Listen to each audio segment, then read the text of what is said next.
Der hätte mal sagen, gerade bei der Double Strike da, dass man da endlich mal das Hebel sinnvoll haben. Ja, jetzt ist weg. Das hebe ich noch auf.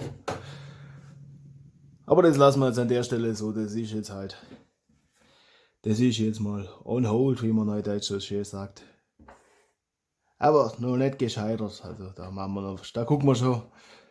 Und wenn nicht, muss ich mir was überlegen, wie man das dann trotzdem, wie man das dann hinkriegt, dass das mit den Zylinder von hinten ladet, der Gott und alles. Weil das ist schon ein cooler Mechanismus. Und wenn nicht, gucken wir, dass wir es wieder hinkriegen mit den alten Pfeile. Mit dem Ultra-Krusch, das wenigstens irgendwie Gott.